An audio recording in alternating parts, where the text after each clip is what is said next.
तुम्हाला पण प्रश्न पडला असेल ना की स्वामी आपली परीक्षा का घेतात, तर मग हे उत्तर ऐकून तुमच्या मनातल्या शंका दूर होतील. स्वामीसुत हरिभाऊ स्वामींच्या आज्ञेने संन्यास घेऊन मुंबईची गादी चालवायला जातात. पण काही काळानंतर ते स्वामींचे दर्शन करण्यासाठी अक्कलकोटमध्ये येतात. तेव्हा स्वामी राजवाड्यात राहत असतात आणि राजवाड्यात राजाच्या परवानगीशिवाय कोणालाच प्रवेश दिला जात नव्हता. आता स्वामींना माहीत असतं की हरिभाऊ अक्कलकोटमध्ये आले आहेत, तरी पण ते राजवाड्याच्या बाहेर येत नाहीत. स्वामी दर्शन देत नाहीत म्हणून हरिभाऊ अन्नपाणी टाकतात.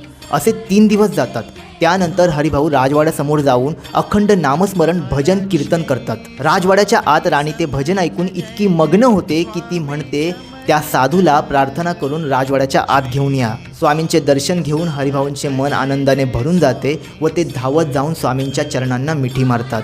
स्वामींना देखील हरिभाऊंना पाहून खूप आनंद होतो व ते त्यांच्या चेहऱ्यावरून एका आईप्रमाणे मायेने हात फिरवतात. त्यावेळी अक्कलकोटमध्ये खूप सेवेकरी होते, पण त्यामध्ये विशेष आणि खरे प्रेम त्यांचे स्वामीसुतावर होते हे ते तिथे दाखवतात. पण स्वामींनी त्यांना आधीच दर्शन का नाही दिले, त्याचे कारण काय असेल? खरं म्हणजे स्वामींना लोकांसमोर हे प्रकट करायचं होतं की मी ज्याच्यावर स्वामीसुताची गादी सोपवली आहे तो किती समर्थ, ज्ञानी आणि माझ्या कृपेचा अधिकारी आहे. म्हणून स्वामींनी ही लीला रचली. आणि बघा ना, ज्या राजवाड्यात प्रवेश करण्यासाठी परवानगी घ्यावी लागत होती तिथे राणी स्वतः प्रार्थना करून हरिभाऊंना आत घेते. या प्रसंगामुळे स्वामीसुताचे महत्त्व आणि कीर्ती लोकांच्या लक्षात आली आणि हेच आहे स्वामींच्या परीक्षेचे फळ.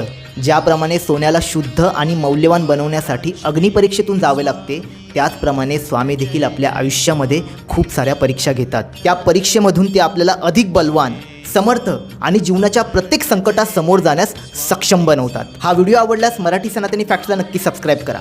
श्री स्वामी समर्थ.